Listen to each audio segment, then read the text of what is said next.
The Canterville Ghost by Oscar Wilde. An amusing chronicle of the tribulations of the Ghost of Canterville Chase, when his ancestral halls became the home of the American minister to the court of St. James. Chapter 1.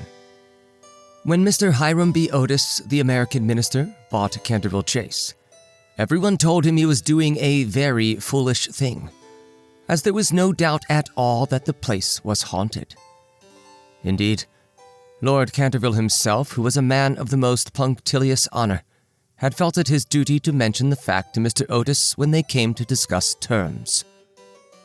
"We have not cared to live in the place ourselves," said Lord Canterville, "since my grand-aunt, the Dowager Duchess of Bolton, was frightened into a fit from which she never really recovered, by two skeleton hands being placed on her shoulders as she was dressing for dinner.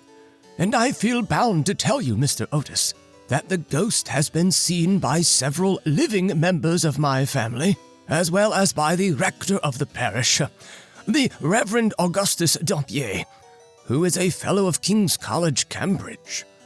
After the unfortunate accident of the Duchess, none of our younger servants would stay with us, and Lady Canterville often got very little sleep at night in consequence of the mysterious noises that came from the corridor and the library."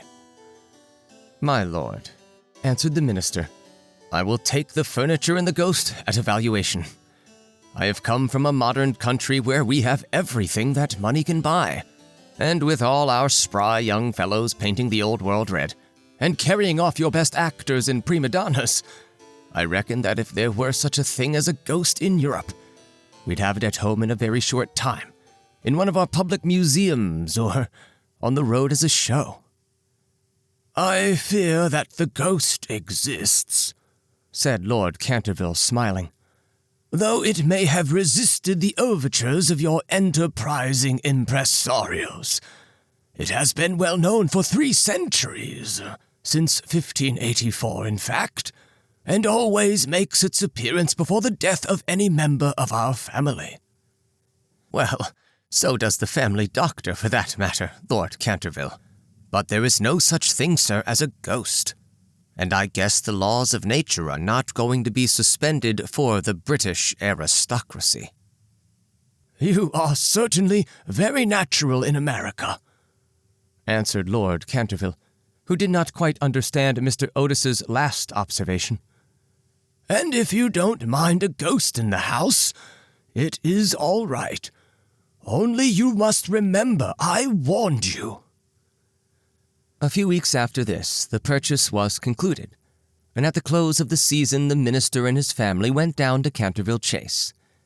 Mrs. Otis, who as Miss Lucretia R. Tappan of West 53rd Street had been a celebrated New York belle, was now a very handsome middle-aged woman, with fine eyes and a superb profile.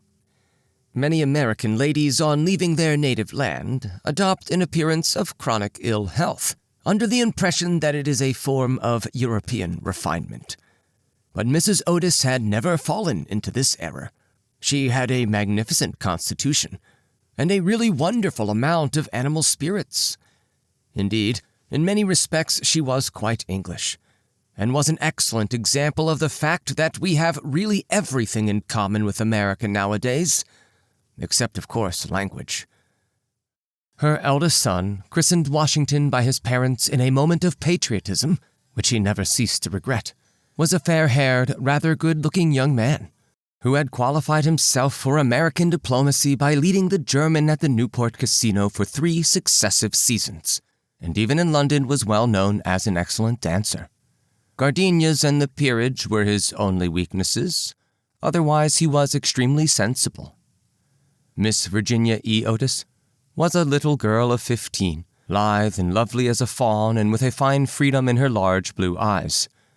She was a wonderful Amazon, and had once raced old Lord Bilton on her pony twice round the park, winning by a length and a half just in front of the Achilles statue, to the huge delight of the young Duke of Cheshire, who proposed for her on the spot, and was sent back to Eton that very night by his guardians in floods of tears.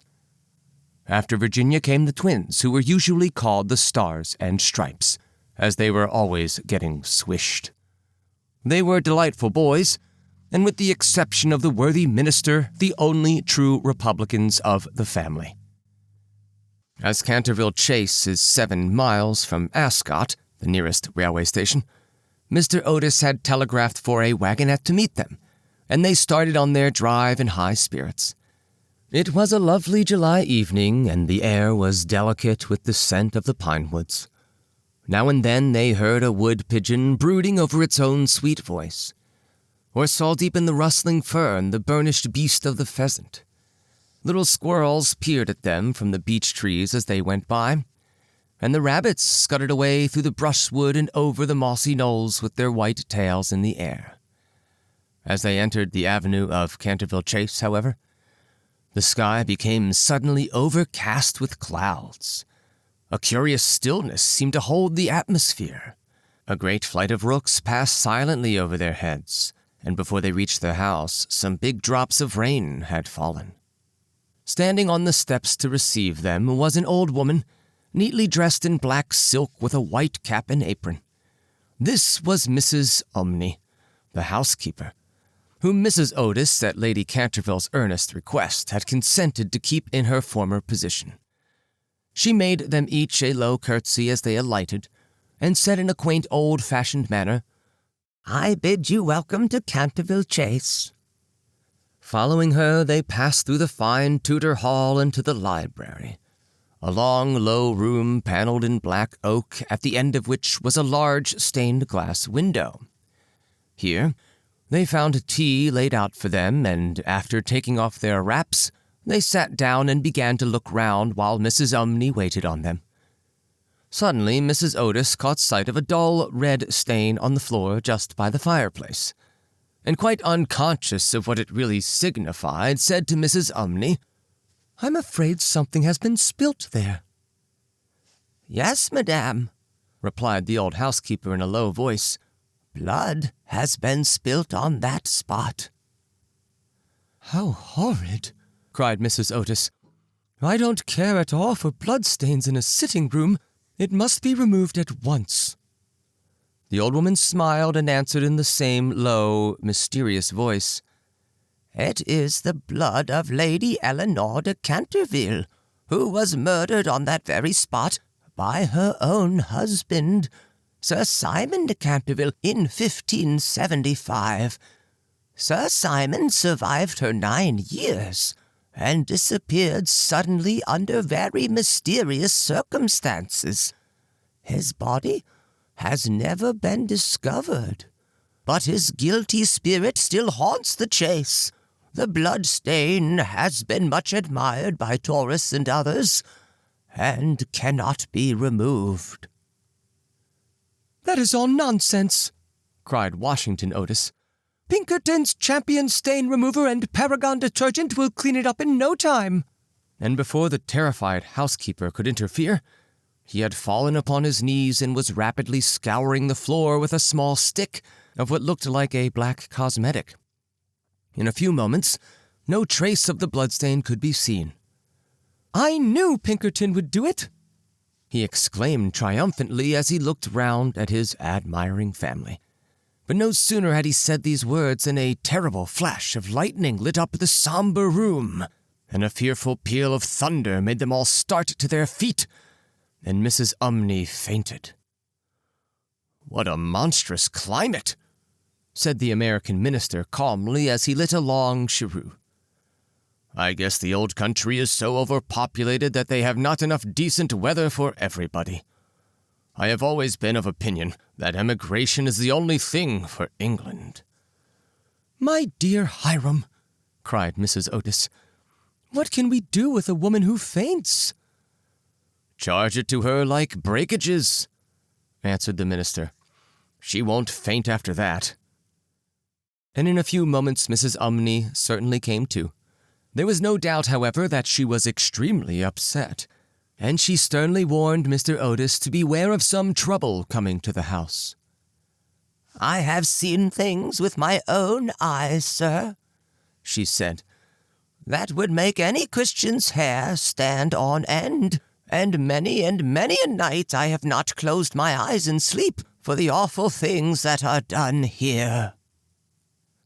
Mr. Otis, however, and his wife warmly assured the honest soul that they were not afraid of ghosts, and after invoking the blessings of Providence on her new master and mistress, and making arrangements for an increase of salary, the old housekeeper tottered off to her own room. Chapter 2. The storm raged fiercely all that night, but nothing of particular note occurred. The next morning, however, when they came down to breakfast, they found the terrible stain of blood once again on the floor. "I don't think it can be the fault of the Paragon detergent," said Washington, "for I have tried it with everything. It must be the ghost." He accordingly rubbed out the stain a second time, but the second morning it appeared again. The third morning also it was there, though the library had been locked up at night by Mr. Otis himself, and the key carried upstairs. The whole family were now quite interested. Mr. Otis began to suspect that he had been too dogmatic in his denial of the existence of ghosts. Mrs. Otis expressed her intention of joining the Psychical Society, and Washington prepared a long letter to Messrs. Myers and Podmore on the subject of the permanence of sanguineous stains when connected with crime. That night, all doubts about the objective existence of phantasmata were removed forever. The day had been warm and sunny, and in the cool of the evening the whole family went out to drive. They did not return home till 9 o'clock, when they had a light supper. The conversation in no way turned upon ghosts, so there were not even those primary conditions of receptive expectations which so often precede the presentation of psychical phenomena. The subjects discussed, as I have since learned from Mr. Otis, were merely such as form the ordinary conversation of cultured Americans of the better class, such as the immense superiority of Miss Fanny Davenport over Sarah Bernhardt as an actress, the difficulty of obtaining green corn, buckwheat cakes, and hominy even in the best English houses, the importance of Boston in the development of the world soul, the advantages of the baggage check system in railway traveling, and the sweetness of the New York accent as compared to the London drawl. No mention at all was made of the supernatural, nor was Sir Simon de Canterville alluded to in any way.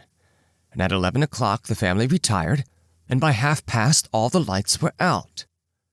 Some time after, Mr. Otis was awakened by a curious noise in the corridor outside his room. It sounded like the clank of metal, and seemed to be coming nearer every moment. He got up at once, struck a match, and looked at the time. It was exactly 1 o'clock. He was quite calm and felt his pulse, which was not at all feverish. The strange noise still continued, and with it he heard distinctly the sound of footsteps. He put on his slippers, took a small oblong file out of his dressing case, and opened the door. Right in front of him he saw in the wan moonlight an old man of terrible aspect. His eyes were as red burning coals. Long gray hair fell over his shoulders in matted coils. His garments, which were of antique cut, were soiled and ragged, and from his wrists and ankles hung heavy manacles and rusty gyves.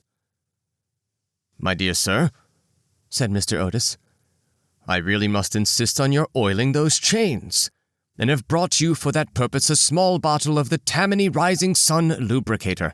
It is said to be completely efficacious upon one application, and there are several testimonials to the effect on the wrapper from some of our most eminent native divines. I shall leave it here for you by the bedroom candles, and will be happy to supply you with more should you require it." With these words, the United States minister laid the bottle down on a marble table, and closing his door, retired to rest. For a moment, the Canterville ghost stood quite motionless in natural indignation. Then, dashing the bottle violently upon the polished floor, he fled down the corridor, uttering hollow groans and emitting a ghastly green light. Just, however, as he reached the top of the great oak staircase, a door was flung open, 2 little white-robed figures appeared and a large pillow whizzed past his head. There was evidently no time to be lost, so hastily adopting the 4th dimension of space as a means of escape, he vanished through the wainscoting and the house became quite quiet. On reaching a small secret chamber in the left wing, he leaned up against a moonbeam to recover his breath and began to try and realize his position. Never in a brilliant and uninterrupted career of 300 years had he been so grossly insulted. He thought of the Dowager Duchess, whom he had frightened into a fit as she stood before the glass in her lace and diamonds, of the 4 housemaids who had gone into hysterics when he merely grinned at them through the curtains on one of the spare bedrooms, of the rector of the parish, whose candle he had blown out as he was coming late one night from the library, and who had been under the care of Sir William Gull ever since, a perfect martyr to nervous disorders, and of old Madame de Tremouillac, who, having wakened up one morning early and seen a skeleton seated in an armchair by the fire reading her diary, had been confined to her bed for 6 weeks with an attack of brain fever, and on her recovery had become reconciled to the church and broken off her connection with that notorious skeptic Monsieur de Voltaire. He remembered the terrible night when the wicked Lord Canterville was found choking in his dressing-room with the knave of diamonds halfway down his throat, and confessed just before he died that he had cheated Charles James Fox out of £50,000 at Crockford's by means of that very card, and swore that the ghost had made him swallow it. All his great achievements came back to him again. From the butler who had shot himself in the pantry because he had seen a green hand tapping at the window pane, to the beautiful Lady Stutfield, who was always obliged to wear a black velvet band round her throat to hide the mark of 5 fingers burnt upon her white skin, and who drowned herself at last in the carp pond at the end of King's Walk. With the enthusiastic egotism of the true artist, he went over his most celebrated performances and smiled bitterly to himself as he recalled to his mind his last appearance as Red Reuben or the Strangled Babe, his debut as Gaunt Gibeon, the blood-sucker of Bexley Moor, and the furor he had excited one lovely June evening by merely playing ninepins with his own bones upon the lawn tennis ground. And after all this, some wretched modern Americans were to come and offer him the Rising Sun lubricator and throw pillows at his head. It was quite unbearable. Besides, no ghost in history had ever been treated in this manner. Accordingly, he determined to have vengeance, and remained till daylight in an attitude of deep thought. Chapter 3. The next morning, when the Otis family met at breakfast, they discussed the ghost at some length. The United States minister was naturally a little annoyed to find that his present had not been accepted. "I have no wish," he said, "to do the ghost any personal injury, and I must say that considering the length of time he has been in the house, I don't think it is at all polite to throw pillows at him." A very just remark, at which I am sorry to say the twins burst into shouts of laughter. "Upon the other hand," he continued, "if he really declines to use the Rising Sun lubricator, we shall have to take his chains from him. It would be quite impossible to sleep with such a noise going on outside the bedrooms." For the rest of the week, however, they were undisturbed, the only thing that excited any attention being the continual renewal of the bloodstain on the library floor. This certainly was very strange, as the door was always locked at night by Mr. Otis, and the windows kept closely barred. The chameleon-like color also of the stain excited a good deal of comment. Some mornings it was a dull, almost Indian red. Then it would be vermilion. Then a rich purple. And once, when they came down for family prayers according to the simple rites of the Free American Reformed Episcopalian Church, they found it a bright emerald green. These kaleidoscopic changes naturally amused the party very much, and bets on the subject were freely made every evening. The only person who did not enter into the joke was little Virginia, who for some unexplained reason was always a good deal distressed at the sight of the bloodstain, and very nearly cried the morning it was emerald green. The second appearance of the ghost was on Sunday night. Shortly after they had gone to bed, they were suddenly alarmed by a fearful crash in the hall. Rushing downstairs, they found that a large suit of old armor had become detached from its stand and had fallen on the stone floor. While seated in a high-backed chair was the Canterville ghost, rubbing his knees with an expression of acute agony on his face. The twins, having brought their pea-shooters with them, at once discharged 2 pellets on him, with that accuracy of aim which can only be attained by long and careful practice on a writing master, while the United States minister covered him with his revolver and called upon him in accordance with Californian etiquette to hold up his hands.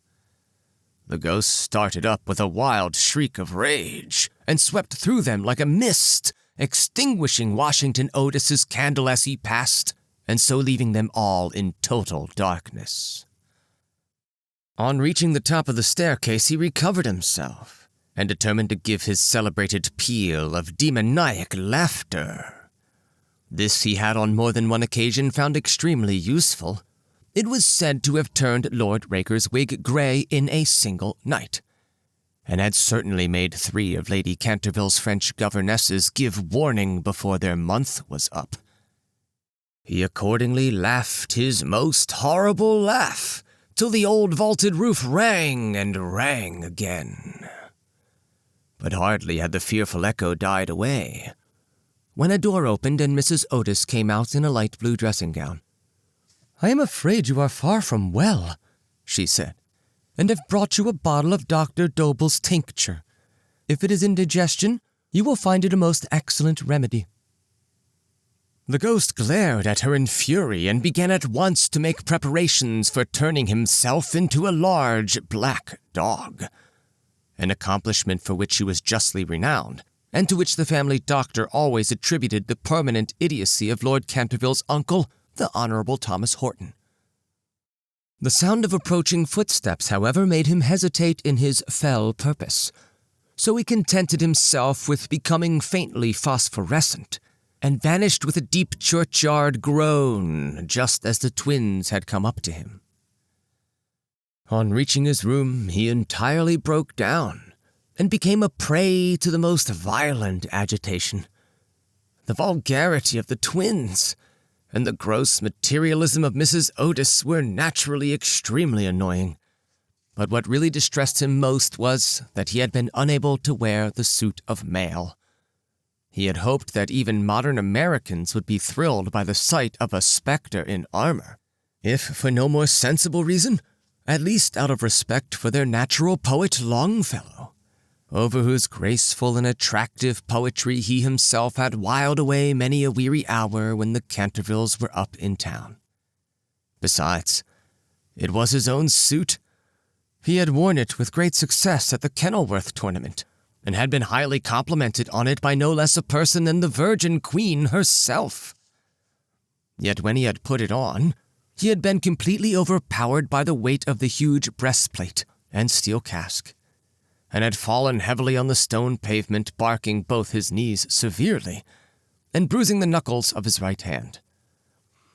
For some days after this he was extremely ill, and hardly stirred out of his room at all, except to keep the bloodstain in proper repair. However, by taking great care of himself, he recovered, and resolved to make a 3rd attempt to frighten the United States minister and his family.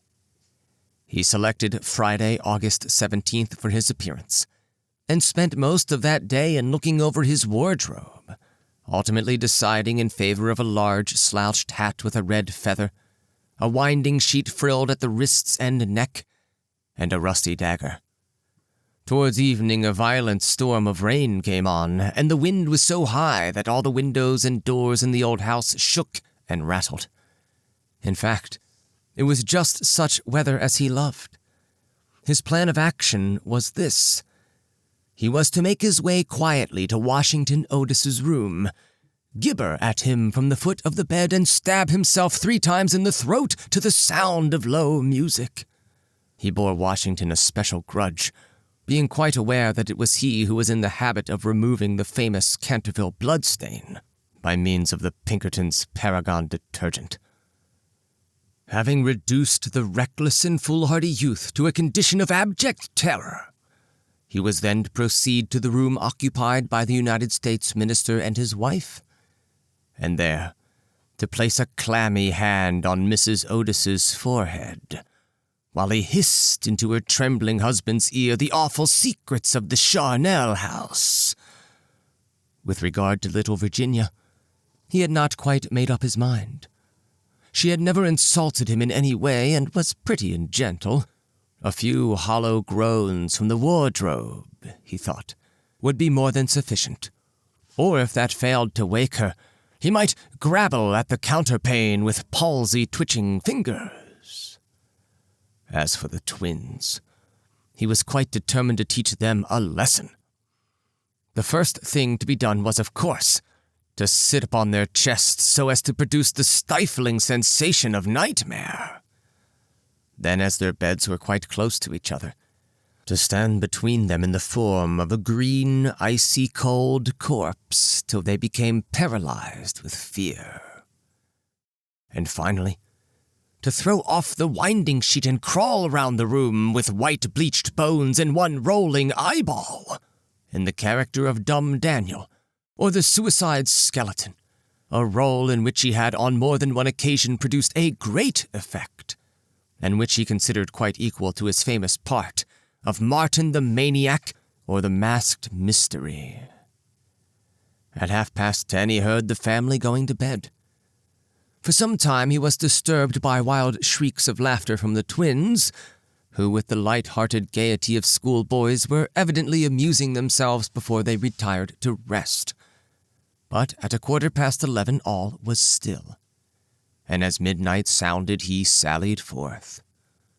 The owl beat against the window panes, the raven croaked from the old yew tree, and the wind wandered moaning round the house like a lost soul.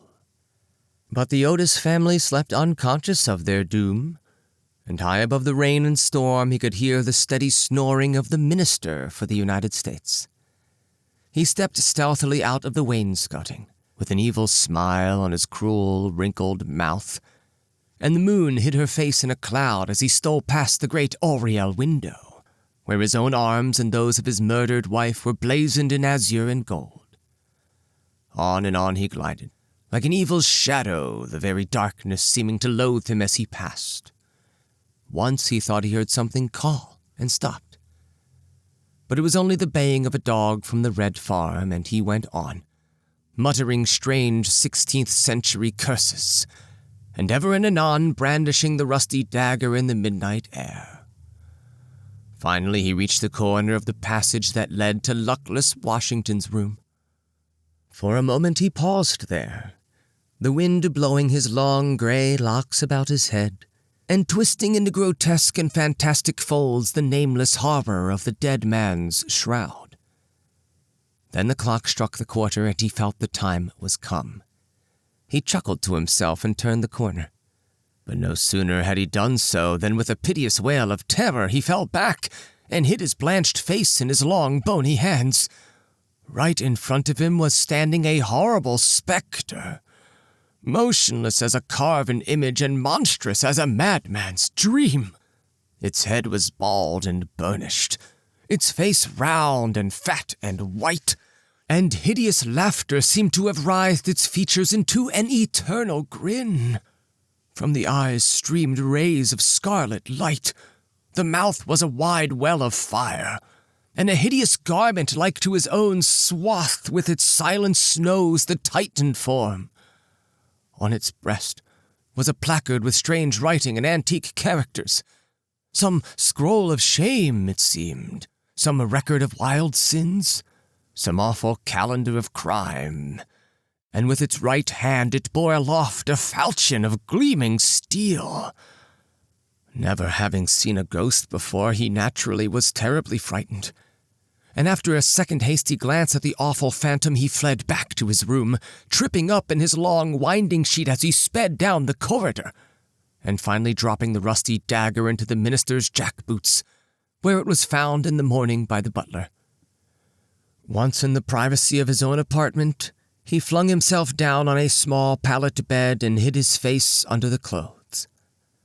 After a time, however, the brave old Canterville spirit asserted itself, and he determined to go and speak to the other ghost as soon as it was daylight. Accordingly, just as the dawn was touching the hills with silver, he returned toward the spot where he had first laid eyes on the grisly phantom, feeling that, after all, 2 ghosts were better than 1, and that, by the aid of his new friend, he might safely grapple with the twins. On reaching the spot, however, a terrible sight met his gaze. Something had evidently happened to the spectre, for the light had entirely faded from its hollow eyes. The gleaming falchion had fallen from its hand, and it was leaning up against the wall in a strained and uncomfortable attitude. He rushed forward and seized it in his arms when, to his horror, the head slipped off and rolled on the floor. The body assumed a recumbent posture, and he found himself clasping a white dimity bed curtain, with a sweeping brush, a kitchen cleaver, and a hollow turnip lying at his feet. Unable to understand this curious transformation, he clutched the placard with feverish haste, and there, in the grey morning light, read these fearful words. Ye Otis Ghosty, ye only true and original spook, beware of ye imitations. All others are counterfeit. The whole thing flashed across him. He had been tricked, foiled, and outwitted. The old Canterville look came into his eyes. He ground his toothless gums together and, raising his withered hands high above his head, swore according to the picturesque phraseology of the antique school that, when Chanticleer had sounded twice his merry horn, deeds of blood would be wrought and murder walk abroad with silent feet. Hardly had he finished this awful oath when from the red-tiled roof of a distant homestead a cock crew. He laughed a long, low, bitter laugh, and waited. Hour after hour he waited, but the cock, for some strange reason, did not crow again. Finally, at 7:30, the arrival of the housemaids made him give up his fearful vigil, and he stalked back to his room thinking of his vain oath and baffled purpose. There he consulted several books of ancient chivalry, of which he was exceedingly fond, and found that on every occasion on which this oath had been used, Chanticleer had always crowed a second time. Perdition seize the naughty fowl, he muttered. I have seen the day when, with my stout spear, I would have run him through the gorge, and made him crow for me a twird death. He then retired to a comfortable lead coffin, and stayed there until evening. Chapter 4. The next day, the ghost was very weak and tired. The terrible excitement of the last 4 weeks was beginning to have its effect. His nerves were completely shattered, and he started at the slightest noise. For 5 days he kept his room, and at last made up his mind to give up the point of the bloodstain on the library floor. If the Otis family did not want it, they clearly did not deserve it. They were evidently people on a low material plane of existence, and quite incapable of appreciating the symbolic value of sensuous phenomena. The question of phantasmic apparitions and the development of astral bodies was of course quite a different matter and really not under his control.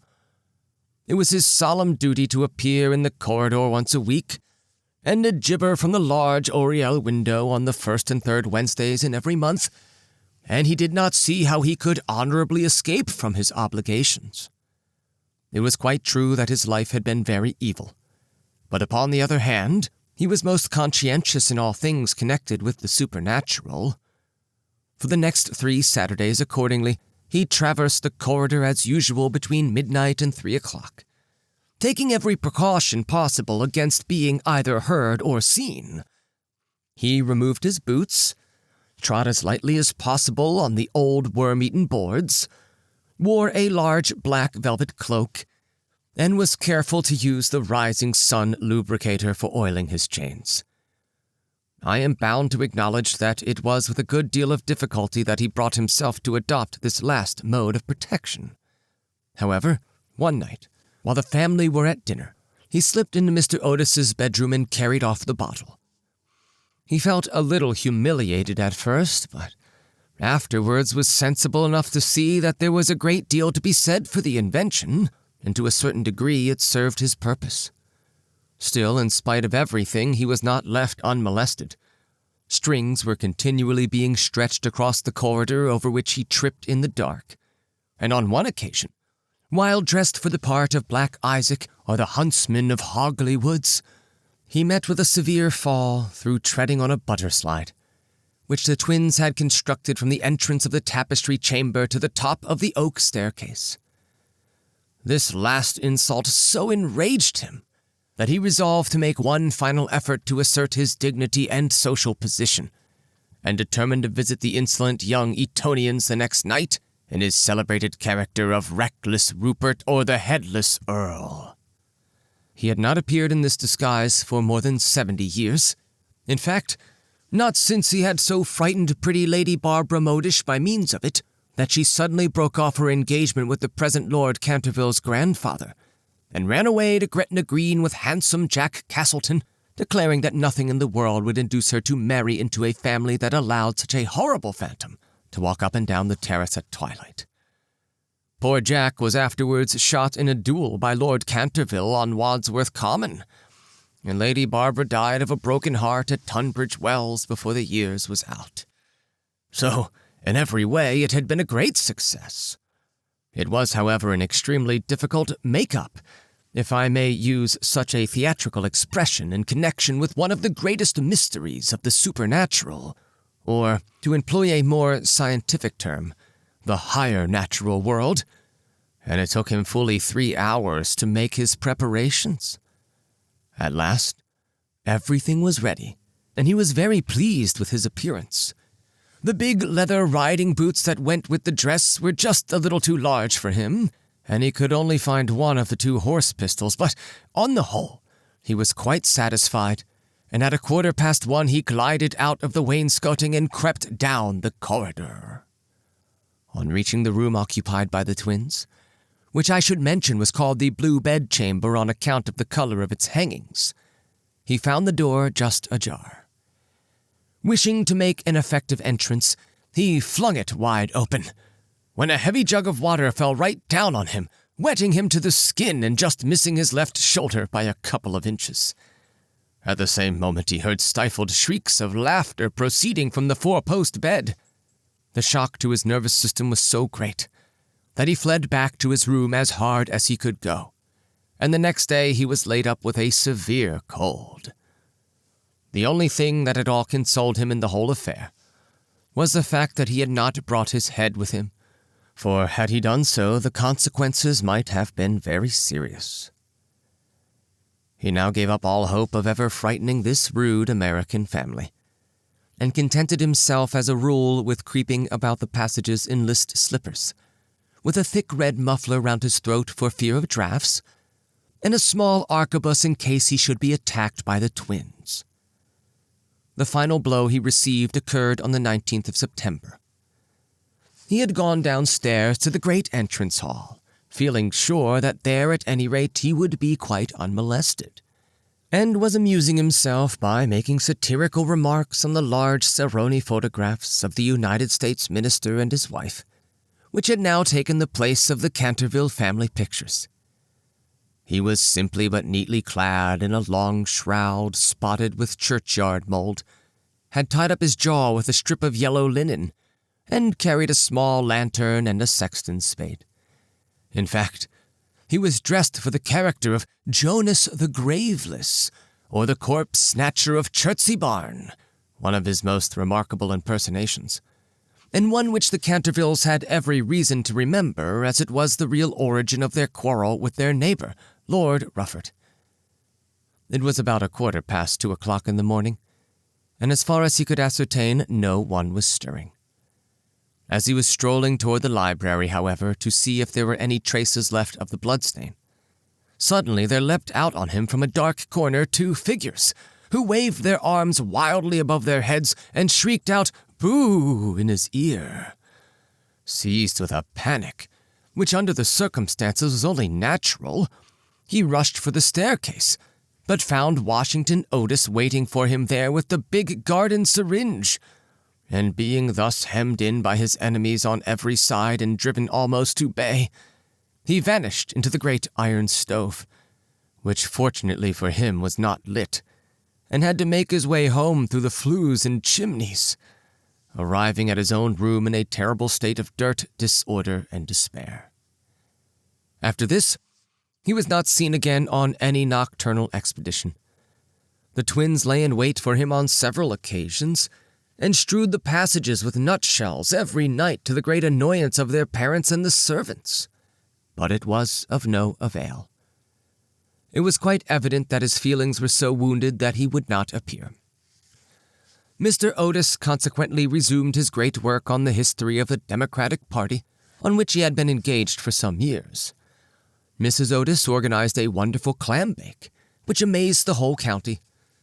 The boys took to lacrosse, euchre, poker, and other American national games, and Virginia rode about the lanes on her pony accompanied by the young Duke of Cheshire, who had come to spend the last week of his holidays at Canterville Chase. It was generally assumed that the ghost had gone away, and in fact, Mr. Otis wrote a letter to the effect to Lord Canterville, who in reply expressed his great pleasure at the news and sent his best congratulations to the minister's worthy wife. The Otises, however, were deceived, for the ghost was still in the house, and though now almost an invalid, was by no means ready to let matters rest, particularly as he heard that among the guests was the young Duke of Cheshire, whose grand-uncle Lord Francis Stilton had once bet 100 guineas with Colonel Carberry that he would play dice with the Canterville ghost, and was found the next morning lying on the floor of the card-room in such a helpless paralytic state that though he lived on to a great age, he was never able to say anything again but "double sixes." The story was well known at the time, though, of course, out of respect to the feelings of the 2 noble families, every attempt was made to hush it up, and a full account of all the circumstances connected with it will be found in the 3rd volume of Lord Tattle's Recollections of the Prince Regent and His Friends. The ghost, then, was naturally very anxious to show that he had not lost his influence over the Stiltons, with whom indeed he was distantly connected, his own first cousin having been married en seconde noces to the Sieur de Bulkeley, from whom, as everyone knows, the Dukes of Cheshire are lineally descended. Accordingly, he made arrangements for appearing to Virginia's little lover in his celebrated impersonation of the vampire monk, or the bloodless Benedictine. A performance so horrible that when old Lady Startup saw it, which she did on one fatal New Year's Eve in 1764, she went off into the most piercing shrieks, which culminated in violent apoplexy, and died in 3 days, after disinheriting the Cantervilles, who were her nearest relations, and leaving all her money to her London apothecary. At the last moment, however, his terror of the twins prevented his leaving his room, and the little Duke slept in peace under the great feathered canopy in the royal bedchamber, and dreamed of Virginia. Chapter 5. A few days after this, Virginia and her curly-haired cavalier went out riding on Broccoli Meadows, where she tore her habit so badly in getting through a hedge that on their return home she made up her mind to go by the back staircase so as not to be seen. As she was running past the tapestry chamber, the door of which happened to be open, she fancied she saw someone inside, and thinking it was her mother's maid who sometimes used to bring her work there, looked in to ask her to mend her habit. To her immense surprise, however, it was the Canterville ghost himself, He was sitting by the window, watching the ruined gold of the yellowing trees fly through the air, and the red leaves dancing madly down the long avenue. His head was leaning on his hand, and his whole attitude was one of extreme depression. Indeed, so forlorn and so much out of repair did he look, that little Virginia, whose first idea had been to run away and lock herself in her room, was filled with pity, and she determined to try and comfort him. So light was her footfall and so deep his melancholy that he was not aware of her presence till she spoke to him. "I am so sorry for you," she said, "but my brothers are going back to Eton tomorrow, and then if you behave yourself, no one will annoy you." "It is absurd asking me to behave myself," he answered, looking round in astonishment at the pretty little girl who had ventured to address him. "Quite absurd. I must rattle my chains, and groan through keyholes, and walk about at night, if that is what you mean. It is my only reason for existing." "It is no reason at all for existing, and you know you have been very wicked.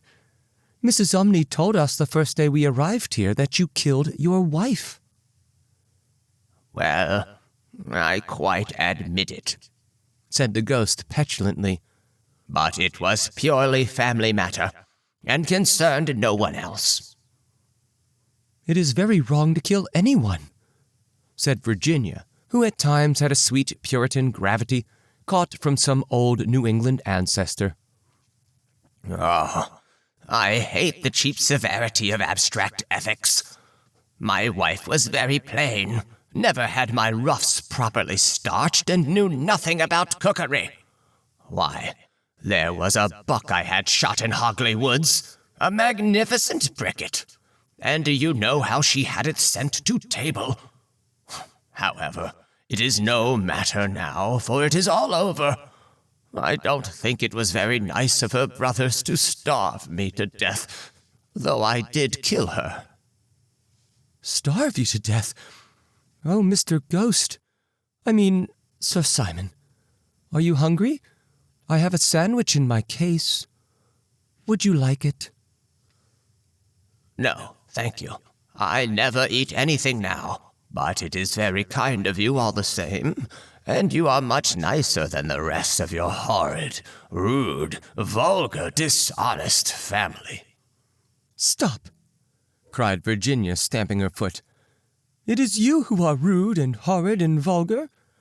And as for dishonesty, you know you stole the paints out of my box to try and furbish up that ridiculous bloodstain in the library.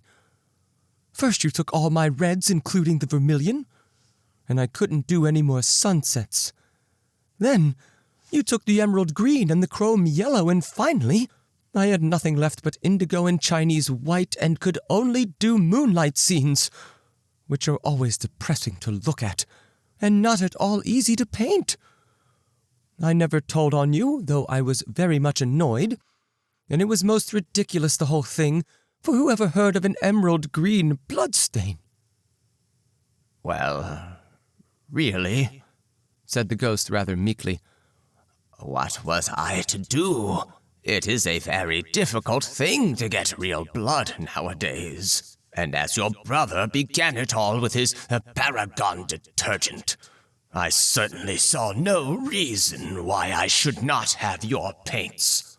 As for color, that is always a matter of taste. The Cantervilles have blue blood, for instance, the very bluest in England. But I know you Americans don't care for such things as this kind." "You know nothing about it, and the best thing you can do is emigrate and improve your mind. My father will only be too happy to give you a free passage. And though there is a heavy duty on spirits of every kind, there will be no difficulty about the custom house, as the officers are all Democrats. Once in New York, you are sure to be a great success. I know lots of people there who would give $100,000 to have a grandfather, and much more than that, to have a family ghost." "I don't think I should like America." "I suppose because we have no ruins and no curiosities," said Virginia satirically. no ruins, no curiosities," answered the ghost. "You have your navy and your manners." Good evening. I will go and ask Papa to get the twins an extra week's holiday. "Please, don't go, Miss Virginia," he cried. "I am so lonely and so unhappy, and I really don't know what to do. I want to go to sleep, and I cannot." That's quite absurd. You have merely to go to bed and blow out the candle. It is very difficult sometimes to keep awake, especially at church. But there is no difficulty at all about sleeping. Why, even babies know how to do that, and they are not very clever. "I have not slept for 300 years," he said sadly, and Virginia's beautiful blue eyes opened in wonder. "For 300 years I have not slept, and I am so tired." Virginia grew quite grave, and her little lips trembled like rose leaves. She came towards him, and kneeling down at his side, looked up into his old, withered face. "Poor, poor ghost," she murmured. "Have you no place where you can sleep?" "Far away beyond the pine woods," he answered in a low, dreamy voice. "There is a little garden. There the grass grows long and deep. There are the great white stars of the hemlock flower. There the nightingale sings all night long.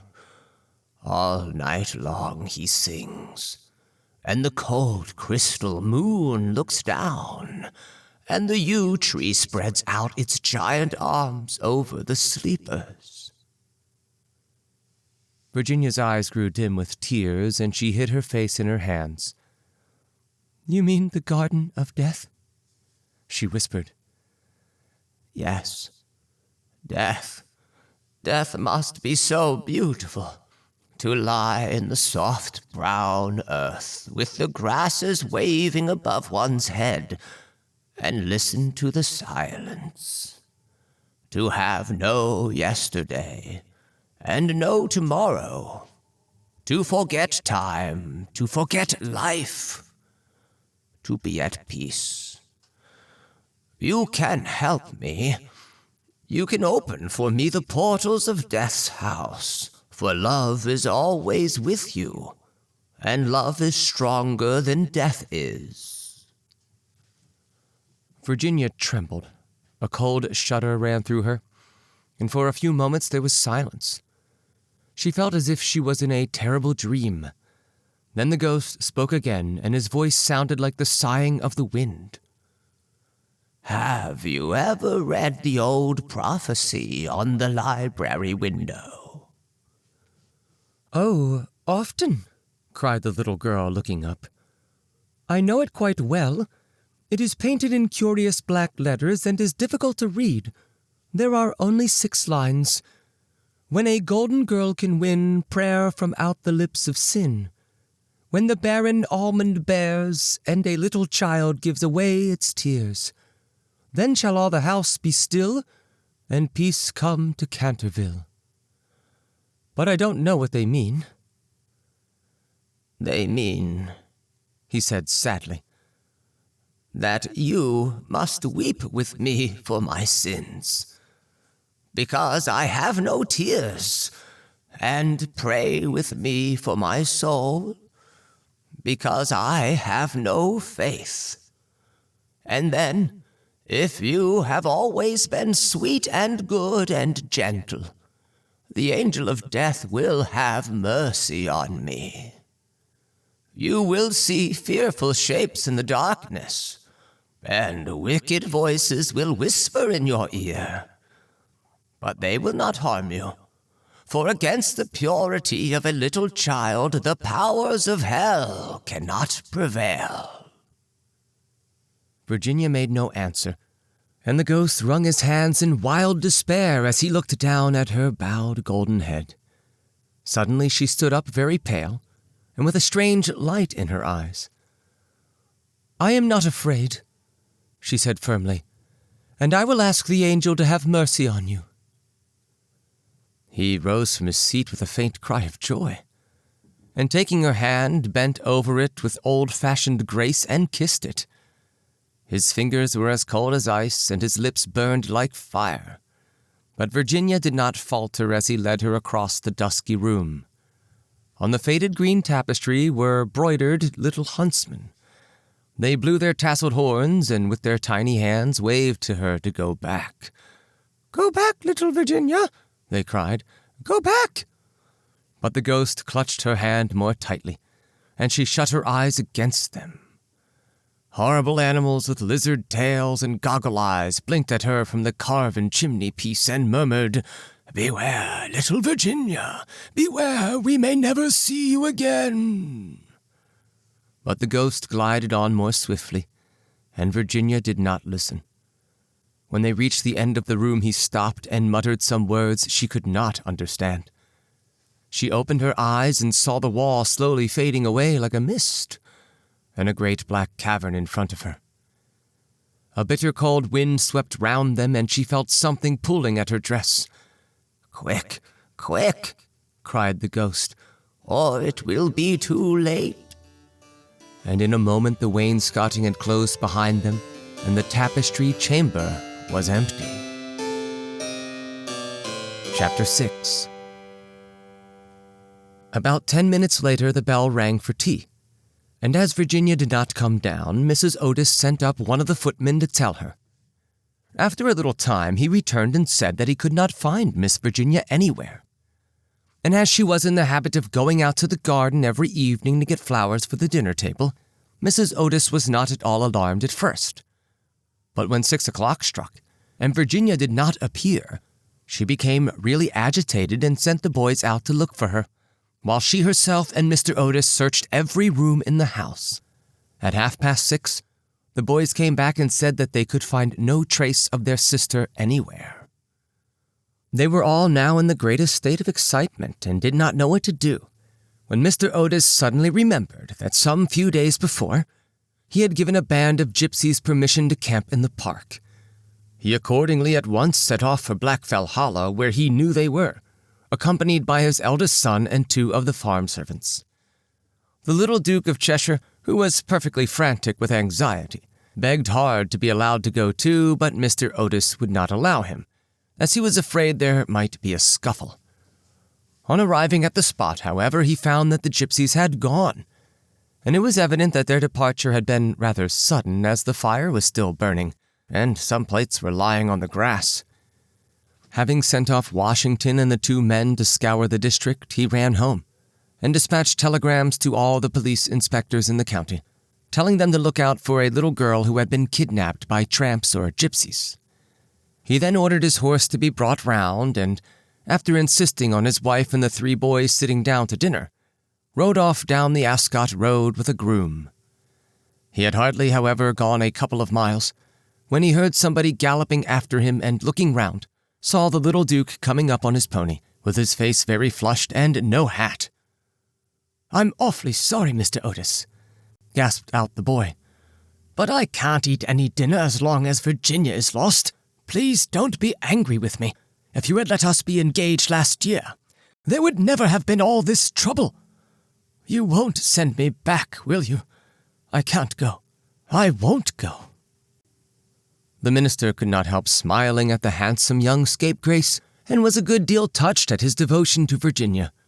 So leaning down from his horse, he patted him kindly on the shoulders and said, "Well, Cecil, if you won't go back, I suppose you must come with me. But I must get you a hat at Ascot."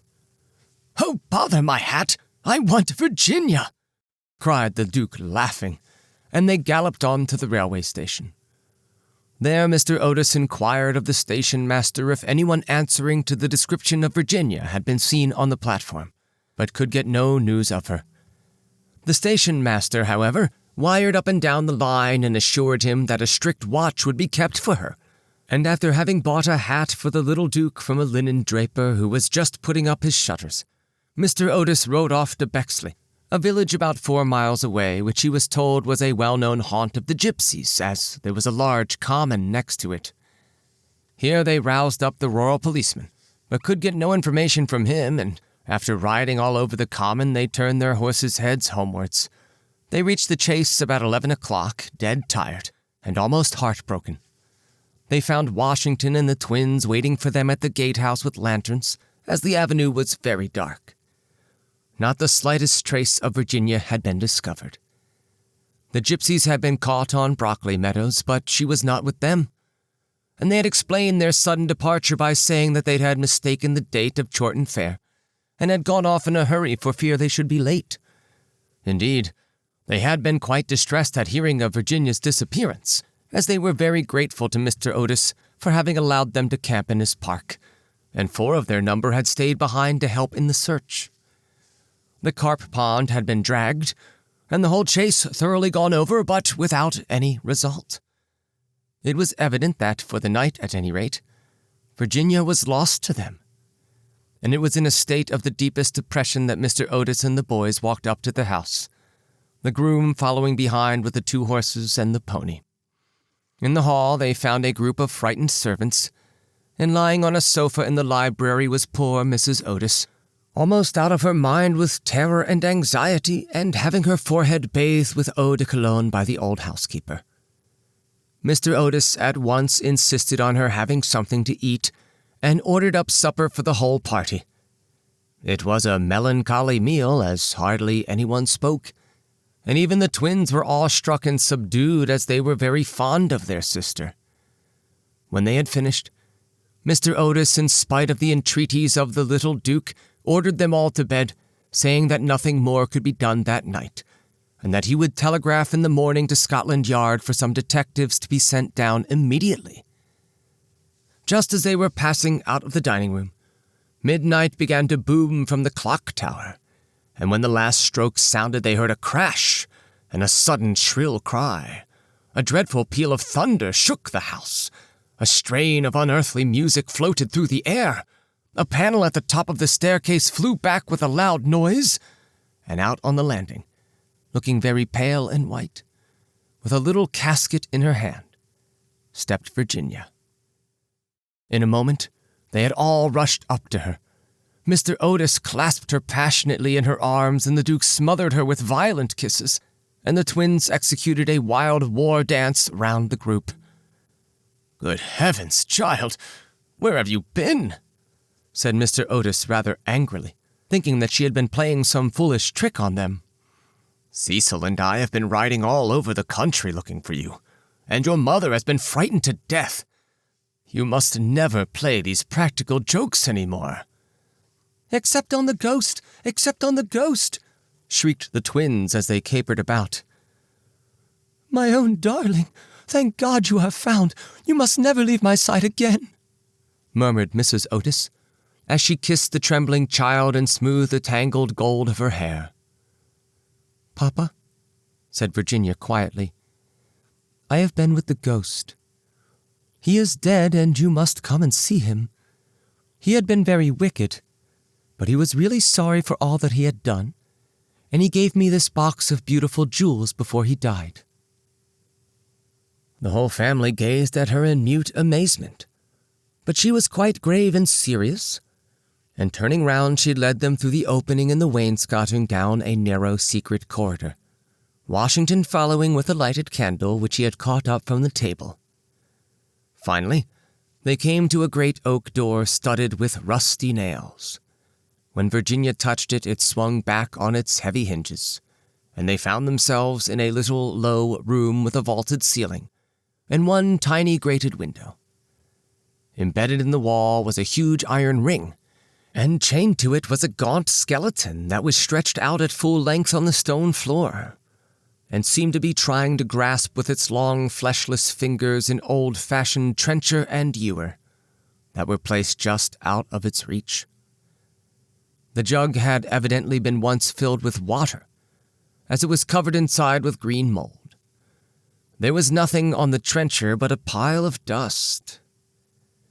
Virginia knelt down beside the skeleton, and folding her little hands together began to pray silently, while the rest of the party looked on in wonder at the terrible tragedy whose secret was now disclosed to them. "Halloo!"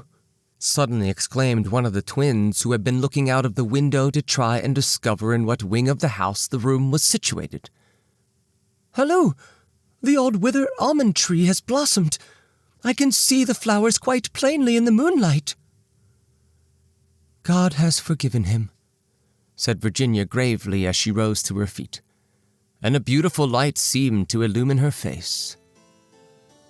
"What an angel you are!" cried the young Duke, and he put his arms around her neck and kissed her. Chapter 7. 4 days after these curious incidents, a funeral started from Canterville Chase at about 11 o'clock at night. The hearse was drawn by 8 black horses, each of which carried on its head a great tuft of nodding ostrich plumes, and the leaden coffin was covered by a rich purple pall, on which was embroidered in gold the Canterville coat of arms. By the side of the hearse and the coaches walked the servants with lighted torches, and the whole procession was wonderfully impressive. Lord Canterville was the chief mourner, having come up specially from Wales to attend the funeral, and sat in the first carriage along with little Virginia. Then came the United States minister and his wife, then Washington and the 3 boys, and in the last carriage was Mrs. Umney. It was generally felt that, as she had been frightened by the ghost for more than 50 years of her life, she had a right to see the last of him. A deep grave had been dug in the corner of the churchyard just under the old yew tree, and the service was read in the most impressive manner by Reverend Augustus Dampier. When the ceremony was over, the servants, according to an old custom observed in the Canterville family, extinguished their torches, and as the coffin was being lowered into the grave, Virginia stepped forward and laid on it a large cross made of white and pink almond blossoms. As she did so, the moon came out from behind a cloud and flooded with its silent silver the little churchyard, and from a distant copse a nightingale began to sing. She thought of the ghost's description of the Garden of Death. Her eyes became dim with tears, and she hardly spoke a word during the drive home. The next morning, before Lord Canterville went up to town, Mr. Otis had an interview with him on the subject of the jewels the ghost had given to Virginia. They were perfectly magnificent, especially a certain ruby necklace with old Venetian setting, which was really a superb specimen of 16th century work, and their value was so great that Mr. Otis felt considerable scruples about allowing his daughter to accept them. "My lord," he said, "I know that in this country mortmain is held to apply to trinkets as well as to land, and it is quite clear to me that these jewels are, or should be, heirlooms in your family. I must beg you accordingly to take them to London with you, and to regard them simply as a portion of your property which has been restored to you under certain strange conditions. As for my daughter, she is merely a child and has as yet, I am glad to say, but little interest in such appurtenances of idle luxury. I am also informed by Mrs. Otis, who I may say is no mean authority upon art, having had the privilege of spending several winters in Boston when she was a girl, that these gems are of great monetary worth, and if offered for sale would fetch a tall price. Under these circumstances, Lord Canterville, I feel sure that you will recognize how impossible it would be for me to allow them to remain in the possession of any member of my family. And indeed, all such vain gauds and toys, however suitable or necessary to the dignity of the British aristocracy, would be completely out of place among those who have been brought up on the severe, and I believe immortal principles of republican simplicity. Perhaps I should mention that Virginia is very anxious that you should allow her to retain the box, as a memento of your unfortunate but misguided ancestor. As it is extremely old and consequently a good deal out of repair, you may perhaps think fit to comply with her request. For my own part, I confess I am a good deal surprised to find a child of mine expressing sympathy with medievalism in any form, and can only account for it by the fact that Virginia was born in one of your London suburbs, shortly after Mrs. Otis had returned from a trip to Athens. Lord Canterville listened very gravely to the worthy minister's speech, pulling his grey mustache now and then to hide an involuntary smile. And when Mr. Otis had ended, he shook him cordially by the hand and said, "My dear sir, your charming little daughter rendered my unlucky ancestor, Sir Simon, a very important service, and I and my family are much indebted to her for her marvelous courage and pluck. The jewels are clearly hers, and, egad, I believe that if I were heartless enough to take them from her, the wicked old fellow would be out of his grave in a fortnight, leading me the devil of a life. As for their being heirlooms, nothing is an heirloom that is not so mentioned in a will or legal document, and the existence of these jewels has been quite unknown. I assure you I have no more claim on them than your butler, and when Miss Virginia grows up, I dare say, she will be pleased to have pretty things to wear.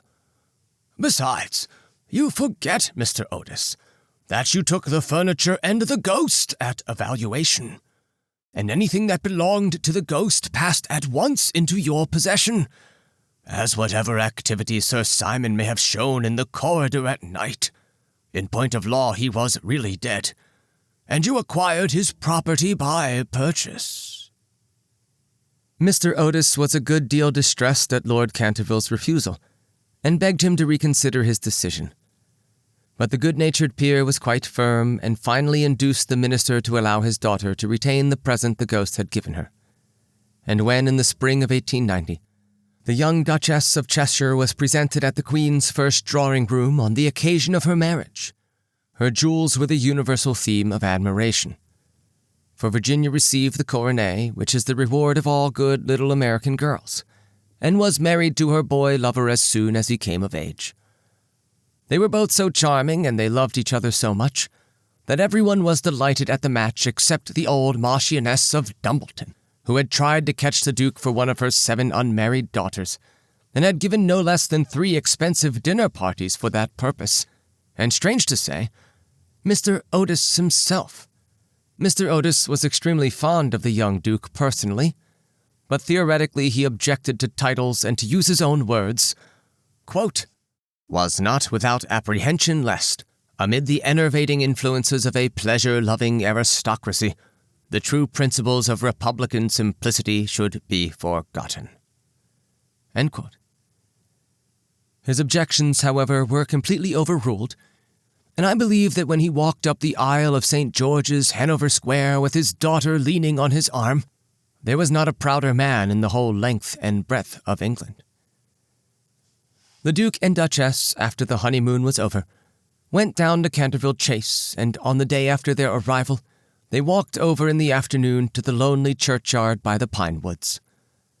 There had been a great deal of difficulty at first about the inscription on Sir Simon's tombstone, but finally it had been decided to engrave on it simply the initials of the old gentleman's name, and the verse from the library window. The Duchess had brought with her some lovely roses which she strewed upon the grave, and after they stood by it for some time, they strolled into the ruined chancel of the old abbey. There the Duchess sat down on a fallen pillar, while her husband lay at her feet smoking a cigarette and looking up at her beautiful eyes. Suddenly he threw his cigarette away, took hold of her hand, and said to her, "Virginia, a wife should have no secrets from her husband." "Dear Cecil, I have no secrets from you." "Yes, you have," he answered, smiling. "You have never told me what happened to you when you were locked up with the ghost." "I have never told anyone, Cecil," said Virginia gravely. "I know that, but you might tell me." "Please don't ask me, Cecil. I cannot tell you. Poor Sir Simon. I owe him a great deal. Yes, don't laugh, Cecil, I really do. He made me see what life is, and what death signifies, and why love is stronger than both." The Duke rose and kissed his wife lovingly. "You can have your secret as long as I have your heart," he murmured, You have always had that, Cecil. And you will tell our children someday, won't you? Virginia blushed. End of an amusing chronicle of the tribulations of the Ghost of Canterville Chase by Oscar Wilde. Thanks for listening.